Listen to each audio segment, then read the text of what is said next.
Bienvenidas, bienvenidos. Hoy compartiremos un capítulo especial dedicado al rector de la Vuelta a la Democracia, Alberto Puigmüller. Compartiremos una charla con dos personalidades, Daniel Rodríguez Sá y Sergio Tognelli.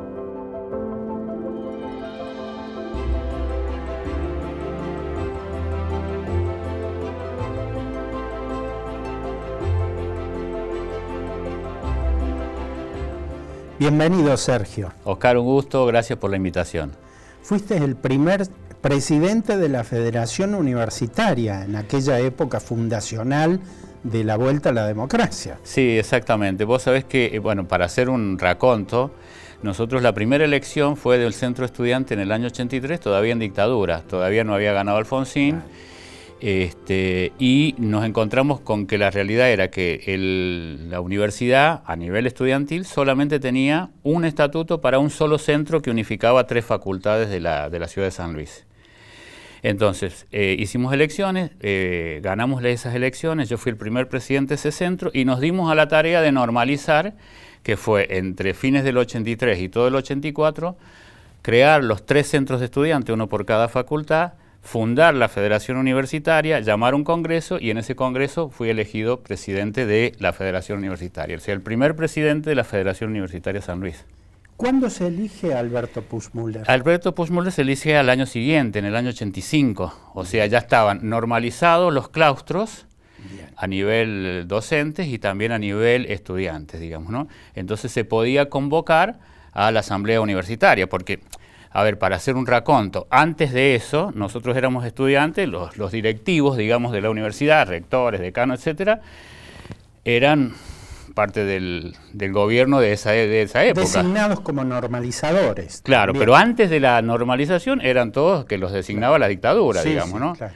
Y cuando vuelve la democracia, muchos de los docentes habían sido cesanteados por la dictadura. Totalmente. Entonces había que normalizar los claustros a nivel académico, docente y a nivel universitario. Una vez que eso se dio, se pudo convocar a la primera asamblea universitaria de esta nueva era, digamos, ¿no? Claro. Que fue el año 85. El estatuto allí estipulaba que la asamblea solo podía, el rector lo elegía la asamblea. Exactamente. Y los asambleístas eran de los distintos claustros. Claro, exactamente. Así surge Puigmüller, primer rector electo en esa época. Exactamente, porque el normalizador había sido don Pascual Colavita. Y a vos te toca intervenir cotidianamente con ese rector. ¿Cómo fue? ¿Cómo era trabajar con Alberto Puigmüller? Y lo que pasa es que era muy particular, porque Alberto, inclusive más, ¿no? Yo lo conocí antes que fuera docente, porque en realidad lo habían cesanteado y se las rebuscaba como todo argentino haciendo cualquier cosa. Verdura, por ejemplo, esas cosas. Y para nosotros fue un hallazgo, porque nosotros, si bien teníamos mucha convicción y nos formamos y teníamos una militancia con mucho compromiso, digamos, ¿no? Sí. Y comprometido no solo con el movimiento estudiantil, sino con la democracia y la ideología, un momento ideológico. Exactamente, digamos. Y compromiso con los trabajadores y compromiso con los, no sé, con los asentamientos. O sea, para nosotros no era solamente, no sé, poner unos afiches en la facultad, sino era un compromiso social, y así lo entendíamos nosotros en nuestra militancia.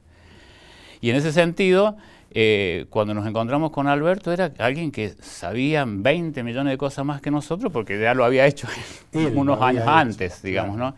Entonces era muy placentero escucharlo, porque cada charla con él, aunque sea tomando unos mates y riéndonos, era nutrirnos y contarnos y qué cosas se le ocurrían y por qué, y nosotros decíamos, íbamos descubriendo el mundo, de verdad nos iba pasando eso. Digamos. Además, él había sido un militante de estudiante universitario cuando llega a San Luis, ¿no? Exactamente, fue militante, después él tuvo protagonismo en la época de Mauricio López. Totalmente. Entonces venía nutrido de todo, digamos, y nosotros estábamos descubriendo el mundo. Franja Morada, del cual vos representás como presidente del primer centro, después como presidente de la federación, tiene un protagonismo muy importante en la era Puigdemont, ¿no? Exactamente. Porque después a vos te suceden otros dirigentes, ¿no? Exactamente. Pero, ¿cómo te las arreglabas dentro del Partido Radical? ¿Había allí una intervención del radicalismo en la universidad o no? ¿O eran más autónomos? Nosotros éramos 100% autónomos. 100% autónomos. A tal punto que cuando nos quisieron imponer cosas, nos fuimos. Rompimos la franja, inclusive se rompió a nivel nacional, digamos, ¿no? Claro.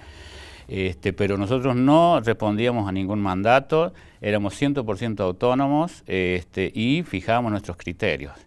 Yo fui el primer presidente de esa federación y en ese momento los presidentes de los centros de estudiantes eran Edgardo Espuri en bioquímica, el Changui Arias en matemáticas y no me acuerdo, Miriam Castaño creo que era en humana, en psicología, sí, exactamente. Claro, no, lo que hoy es humana. Y al año siguiente, cuando termina mi mandato y que podía haber reelección, nosotros éramos muy principistas. Decíamos, no, nosotros venimos acá, no venimos a eternizar ni nada. El que me sucede en la Federación Universitaria es Edgardo Espuri, digamos, ¿no? Alberto Puigdemont, en la época que te toca interaccionar con él como presidente de la Federación, ¿hubo momentos de tensión, de conflictos, por reclamos del movimiento estudiantil, por reclamos gremiales de otros sectores? Siempre. Docentes, no docentes. Siempre. ¿Y cómo fue esa tensión con Alberto? Es decir, primero nosotros teníamos una cosa muy clara. Nosotros defendíamos el movimiento estudiantil. Y además defendíamos un movimiento estudiantil totalmente vapuleado, no sé, algunos desaparecidos, otros presos, digamos. Y entonces nosotros teníamos una consigna, era nosotros no nos movíamos de ahí, no hacíamos concesiones. Si bien con el Alberto era todo más fácil, obviamente, porque le decíamos, mira Alberto, necesitamos esto, y nos plantábamos nosotros, él también se plantaba, pero siempre teníamos alternativas, claro. Y sí sentíamos también que de alguna manera él nos cobijaba, digamos, ¿no? Es decir, nos cedía un espacio para que estuviera la federación, nos cedía un espacio para los centros, dentro de la universidad. Las becas. Bueno, empezaron a haber becas, empezaron a haber trabajos. El comedor fue muy fuerte. El comedor fue muy importante. El secretario de Bienestar Estudiantil siempre era como que nos decía, che, estoy pensando en tal persona. Inclusive más, te voy a decir algo. El Alberto apenas asume como rector y dice, Sergio, quiero que seas vos o alguien de la Federación Universitaria el secretario de Bienestar Estudiantil. Yo le dije, no corresponde.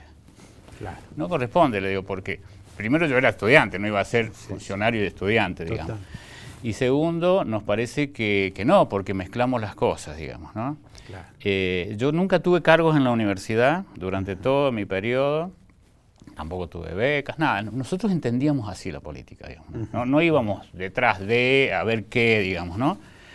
Éramos muy principistas y con el Alberto era muy fácil, digamos, todo esto, digamos, ¿no? Porque él nos decía, bueno, está bien, bueno, listo. Entonces, fíjense a alguien, y bueno, el secretario de Bienestar Estudiantil fue Alejandro Caltabiano, que era egresado, ya había dejado de ser estudiante. Sí, ya no era estudiante. Ya no era estudiante, si bien había sido militante junto con nosotros, y era un joven profesional, porque él era bioquímico y tenía, no sé, 28 años, 27, no, menos, 25 años. Menos. Y entonces, bueno, está bien, él ya está en otro claustro, digamos, ¿no? Si bien teníamos un vínculo. Y decime, hubo momentos de dos amigos, dos personajes muy importantes, Alberto Puigdemont y el Chango. Exactamente. ¿Hubo algún momento en que ustedes como estudiantes, el Chango y Alberto Puigdemont, tienen que interaccionar de manera de solucionar algún tipo de conflicto? Un montón, muchas. Porque te cuento, nosotros cuando viene la normalización, o sea, imaginemos año 83, nosotros ganamos el centro estudiante en septiembre del 83. En octubre del 83 gana Alfonsín las elecciones y Alfonsín tenía que asumir el 10 de diciembre de todo eso del 83. Nosotros fuimos al Ministerio de Educación, pero que no existía todavía, o sea, asumen el 10 de diciembre, el 11 de diciembre nos plantamos en Buenos Aires, viajábamos en tren y dijimos... La fuga. Claro, y bajamos nosotros y dijimos, queremos que el rector normalizador sea el Chango Arias, porque el Chango era docente, y el Alberto no, había sido cesanteado. Estaba cesanteado, no era parte de los docentes, digamos. O sea, nosotros teníamos un vínculo muy directo con el Chango. Bien. Nosotros lo propusimos y bueno, el Partido Radical nos pasó por arriba y puso a otra persona con el cual tuvimos muy buen vínculo, que fue Pascual Colavito. Es decir, Claro. no era, digamos, teníamos mucha diferencia etaria, digamos, era una persona muy grande. Si bien no tengo absolutamente nada para decir de Pascual Colavito, impecable. Además, llevó la normalización a un Exactamente. punto que permitió la normalización de la Exactamente. universidad. Entonces, como nosotros teníamos vínculos con el Chango, entonces cuando apareció la figura de Alberto, entonces empezamos a buscar y ahí fue, no, después el Chango terminó siendo decano y el Alberto, bueno, fue el rector, digamos, ¿no? En realidad el Alberto fue decano de bioquímica y pasó a ser el rector. Y la otra pregunta que te hago, ya para ir redondeando la historia, vos te alejás después del movimiento estudiantil, Sí. tenés tu propia profesión, Sí. pero seguiste vinculado de alguna u otra manera con Alberto Puigdemont. Alberto pierde su vida prácticamente queriendo escribir su libro de memoria, ¿no? Hay un libro dedicado a Alberto Puigdemont de Raquel Weinstock, de toda su gestión, su personalidad. ¿Qué recordarías vos de Alberto Puigdemont como que te dejó la marca a vos, Sergio Tognelli? A mí me dejó como cosas muy trascendentes en mi vida ya, porque, digamos, me marcó para siempre la honestidad, el compromiso, no sé, la bonomía, es decir, una persona con una lealtad increíble, con una convicción increíble, con una dedicación increíble, y además él con nosotros nos trataba de igual a igual, igual que vos, Oscario, o sea, vení Sergio, a mí no me llamás, a mí abrí la puerta y entrá. Yo he estado en la casa de él horas y horas. Buen cocinero, buen cocinero, anfitrión, le gustaba el vino y disfrutar de la vida, digamos, cuando se podía. La verdad que la Universidad de San Luis ha sido agraciada por los rectores que ha tenido, por lo menos de esa época, ¿no? Que haya sido primero Mauricio López, después que haya sido el Alberto, después que le haya tocado también al Chango, digamos, y a otros rectores. El recuerdo que yo tengo de esa época realmente es muy gratificante, digamos, personas con compromisos, con lealtades, con convicciones, digamos, ¿no? Y eso nos enorgullece. Yo me siento, no sé, me siento orgulloso de esta universidad que haya tenido a esas personas tan trascendentes como protagonistas de una época. Marcaron una época sin duda, lo marcaron a nivel institucional, lo marcaron a nivel personal, lo marcaron a nivel humano y lo marcaron también a nivel de amistad, ¿no? Gracias, Sergio. No, gracias a vos, muy amable por la entrevista. Bienvenido, Daniel. Oscar, un gusto que me hayas invitado y bueno, la posibilidad de hablar de Alberto, un amigo, así que realmente es muy lindo. Y como amigo, nada más y nada menos, te toca ser su secretario general, creo que en los últimos periodos o en el periodo anterior al final de su mandato de Alberto Puigdemont, ¿no? Sí, yo tuve la suerte de acompañarlo, de que del 92 al 95 como secretario general y después como secretario de extensión del 98 al 2001. ¿Y cómo era el día a día con un Alberto ya consolidado en su cargo de rector? Ya había pasado la época revolucionaria, digamos, de la vuelta a la democracia, la normalización. ¿Cómo era trabajar allí separado solamente por un pasillo, no? Bueno, Alberto era una persona muy activa. Yo creo que ha sido uno de los hacedores de la universidad tal cual la conocemos hoy. Y posiblemente desde el regreso a la democracia, uno de los más importantes, o tal vez más importante de los rectores que tuvo en nuestra casa de estudio. Era una persona muy activa, con muchos planes, con muchos sueños, profundamente democrático, era una persona de convocar a todos los sectores y realmente poner a la universidad por encima de todas las cosas. Es decir, nunca usufructuó a la universidad para su proyecto personal o para alguna otra cuestión mezquina. Yo creo que tuvo una gran altura de miras, o sea, muy generoso en su visión y en su convocatoria a todos los sectores para construir la universidad, que es como debe ser una universidad, ¿no? Finales de los 80, comienzo de los 90, allí hay un gran debate. El menemismo venía con esa ola privatizadora en donde las universidades llegaron a estar en un platillo allí.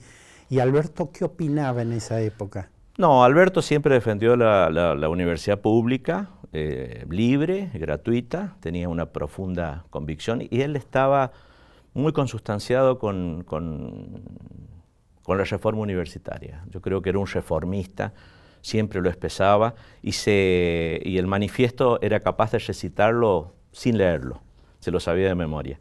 Pero además de saberlo así, digamos, era sus convicciones personales. Él en realidad, digamos, supo aprovechar esos tiempos para conseguir fondos para hacer grandes proyectos. Estamos hablando del año 92-95. Alberto logra construir, consigue fondos y con la colaboración de los decanatos, por supuesto, y de todo el Consejo Superior, se hace el cuarto bloque, claro, el edificio Horas, se hace el edificio de la Facultad de Ciencias Económicas y Sociales, se logra mejorar el nivel de la radio en toda la provincia, se parquiza todo el predio como lo conocemos, es decir, se logran grandes cambios y fueron solo 3 años de gestión, pero creo que su empuje, su dedicación volcada a la gestión me parece que dio frutos enormes de beneficio para la universidad, ¿no? Alberto era un ser político por excelencia, ¿no? Ejercía la política. ¿Y cómo era de puertas afuera la universidad? ¿Cómo era su vinculación con el gobierno, con la presidencia? Bueno, él era una persona de mucho diálogo con todos los sectores y con el gobierno nacional, y con el gobierno provincial en particular se da un hecho de que Alberto acepta ser candidato a convencional constituyente por la provincia de San Luis, que es el único cargo electivo que aceptó. Y fue muy beneficioso su paso, además de su contribución a la redacción de la reforma de la universidad, su vinculación con representantes del gobierno provincial, porque él pudo plasmar ideas y proyectos que tenía desde hace mucho tiempo, como la fábrica de medicamentos, por ejemplo. La planta, claro. La planta fabricadora de medicamentos, que él durante sus gestiones él fue avanzando en esa idea y se pudo cristalizar. Además de, bueno, de las carreras terciarias, las carreras que se llamaban Departamento de Enseñanza Técnica Universitaria, en ese momento era el DETI, y de alguna forma eso fueron proyectos que se permitieron vincular con la comunidad fuertemente a partir de ese diálogo que él entabló con la provincia, ¿no? Con las autoridades provinciales. Viviste el último periodo ya siendo secretario de Extensión. Alberto vive una tensión ahí con su gran amigo el Chango, ¿no? ¿Cómo fue esa época? Bueno, en realidad él tenía muy buena relación con el Chango. El Chango había sido secretario de Alberto y de hecho él le había propuesto en alguna oportunidad que el Chango fuera rector de la Universidad Nacional de San Luis. Y como dije recién, era una persona de mucho diálogo y mucha relación con todos los sectores, en particular con Chango, con quien tenía muy buena relación. Y él, de alguna forma, se presenta a su última candidatura para su último periodo y, bueno, no lo acompaña los votos. En realidad, en algunas urnas, en 2 de las urnas, de química se anulan porque un presidente Mesa junta los votos de los egresados con los de los no docentes que tenían diferente peso en la votación. Bueno, se anulan esas mesas y de alguna forma Alberto me llama y me dice, bueno, anda a decirle a Chango que es el rector de la universidad. Yo no voy a... ¿Vos formaste parte de ese momento? Sí, él me pide, fue una decisión, yo la acepté porque yo entendí que era su voluntad y bajé hasta la Facultad de Humanas y fui a decírselo a Chango Arias para que él lo supiera, por supuesto. Y Alberto a partir de allí, bueno, ocupa un poco más un tiempo en la universidad y desgraciadamente después sufre un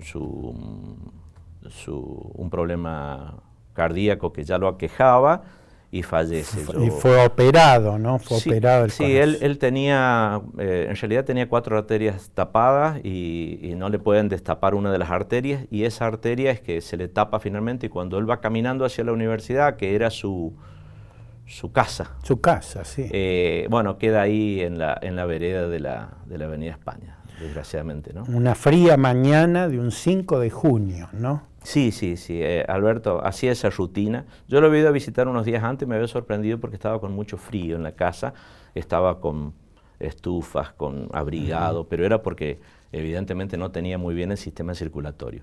Pero, digamos, yo prefiero recordarlo a Alberto, digamos, en su época de esplendor, como el gran constructor de la universidad, como la persona profundamente democrática que era, y que a los secretarios y a todos los que colaboraban con él les daba amplia libertad para ejecutar, para idear, para organizar y para poner en marcha. Realmente un gran conductor de la universidad, ¿no? ¿Le quedaron sueños que no pudo cumplir, Alberto? ¿Algo que te haya comentado y que haya pasado el testimonio al chango, suponte? Yo creo que Alberto hizo muchas de las cosas que se había propuesto. Él me contó que una vez en el acceso, en la escalera de aquí de Chacabuco, él estando sentado, que estaba empezando su carrera universitaria, dijo: yo alguna vez voy a ser rector de esta universidad.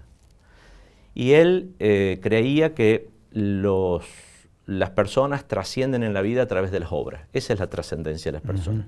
Él tenía un cariño entrañable por sus dos hijas, eran su tesoro, lo que más quería en el mundo. Pero la universidad era, digamos, su ámbito de realización, donde, digamos, él como hombre de acción, como hombre político, digamos, era el lugar donde se debía realizar. Y yo creo que lo logró, y con creces, para beneficio de todos, ¿no?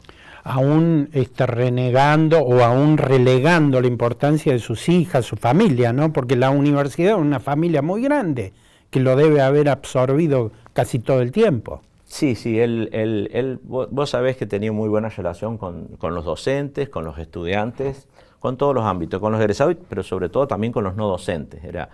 Tenía un cariño y una relación entrañable con todos ellos, con el gremio, o sea que en nuestra gestión prácticamente no hubo grandes conflictos. A nosotros nos tocó una época donde del orden nacional nos congelaron los salarios y nos impusieron la idea, digamos, de que no se debían hacer contrataciones.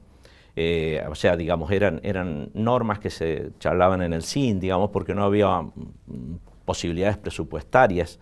Entonces lo que se hizo un poco es hablar con el gremio sabiendo que las personas que trabajaban en la universidad y se congelaba la planta iban a tener que trabajar más y esforzarse más. El remanente de lo que iba quedando, digamos, de los cargos que no se podían cubrir, se armaba un fondo, se formó un fondo que a fin de año se iba a mejoras salariales para los propios no docentes. Y bueno, se dictaron capacitaciones, se hicieron encuestas para que las personas, digamos, dónde estaban ubicadas y dónde se sintieran mejor. Se trabajó mucho con el sector no docente, pero muy bien, y con el gremio, ¿no? Codo a codo con el gremio para... Fue un momento de esplendor también del DOSPU, la obra social, ¿no? Que venía como una bandera creada ya en la época de Mauricio López, ¿no? Sí, se consolida la obra social. Alberto de Mauricio había trabajado en la Secretaría de Extensión Universitaria, así que él tenía por el sector estudiantil un corazón, su corazoncito también puesto ahí.